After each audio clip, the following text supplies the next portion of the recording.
All right, sometimes you just need a different browser. Anyway, so we're going to grab actually the DVD. We don't need everything. Actually, we could probably get away with minimal and start from there on this. Actually, we'll go that route. It's just a quicker download to grab this. Yeah, we'll start from here, 600 meg. And again, I'm going to pause until this is downloaded, and then we'll map the system in a moment. All right, great. So our download's done, and actually, if we go and just check here, computer, C, ISOs, we have, there we go, CentOS minimal, which is what we were looking for earlier.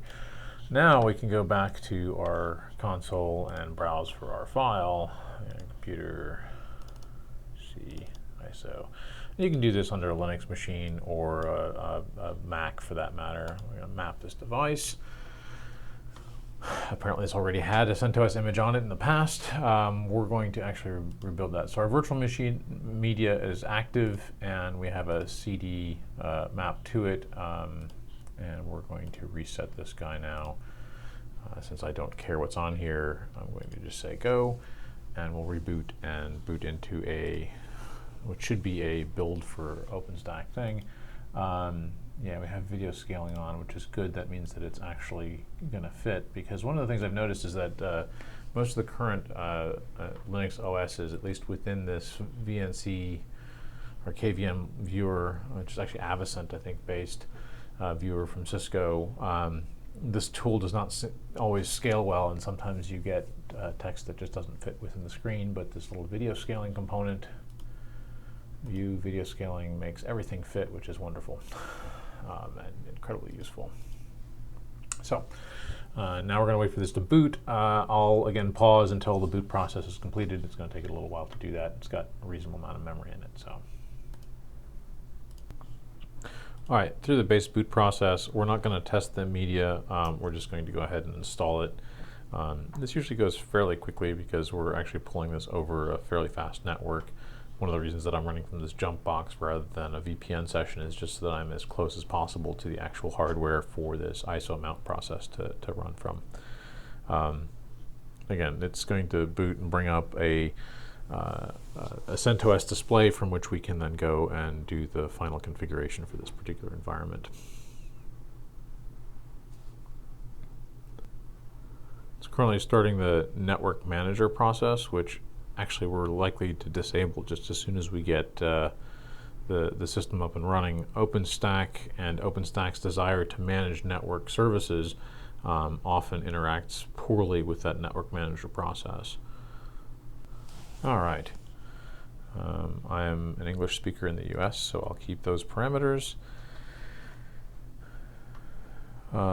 Installation source, it knows software is the minimal install. We're not going to mess with that at the moment. We're going to do most of that once we actually get the base operating system up. We still have to pick a destination, and right now this disk, which has partitioning configured, I'm actually going to reconfigure it, because normally the disk configuration in this environment will actually try to, what happened here? No, I guess I unselected that accidentally.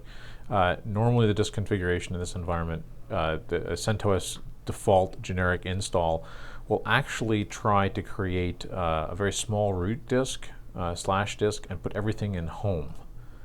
And the problem with that is, unfortunately, that causes many OpenStack services to have problems, especially if you want to do any kind of debug or look at any kind of logs. Usually your root file is 50 to 100 gig and can get filled up pretty quickly. Okay, so I've deleted everything that's there, so I basically have the full disk available to me. I'm going to create two partitions. A boot partition, which is going to be about 500 meg. And then I'm going to create a root partition that is effectively the rest of the space. And the boot partition, it already knows to actually make it a standard partition, whereas this becomes an LVM based under the CentOS volume group.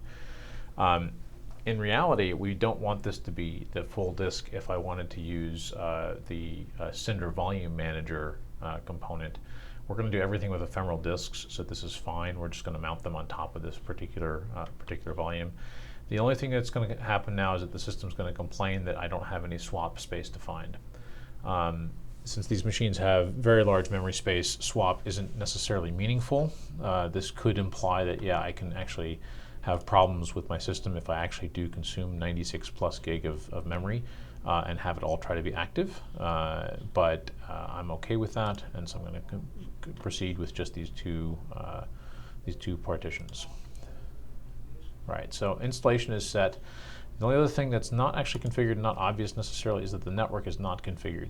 Now I have 3 network interfaces here, ENP6S0, 7S0, and 8S0. This is the new naming scheme if you haven't seen this before.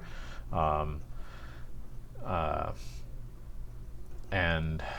I guess we just have to get used to it. It's based on actual PCI partition mapping and all kinds of other craziness that apparently somebody thought was really brilliant.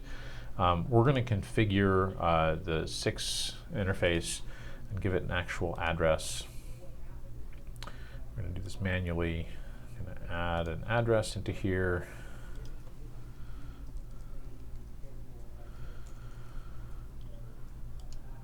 Mask is /24. We have DNS.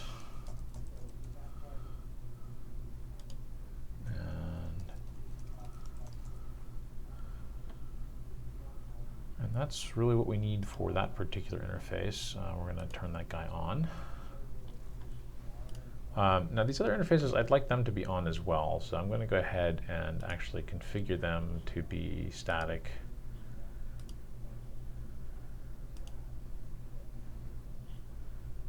And in order for this to be meaningful, it actually needs an address. So even though it doesn't actually have an actual address, I'm going to give it just a generic address and no gateway, and that should let me turn this interface on. All right.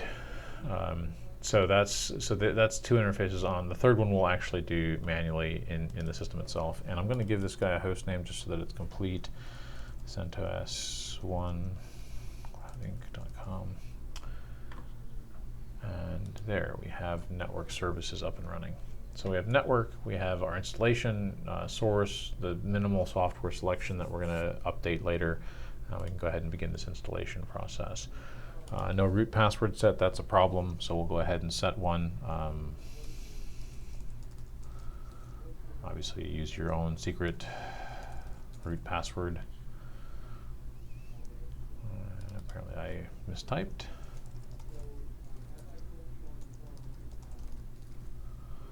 All right, that's better.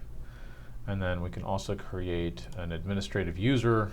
We'll say, how about your username is admin, and we'll make you an administrator.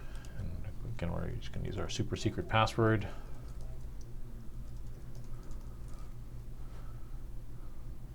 And again, I apparently mistyped that. There we go. Great. So this will now complete its process, take another about 5 minutes or so to actually finish the installation. So I'm going to pause here. I'm actually going to do this exact same process for CentOS 2, so that'll give us 2 hosts with effectively equivalent configuration. And when we're back, we'll have both of those systems up and running, and we'll start the process of actually installing PackStack.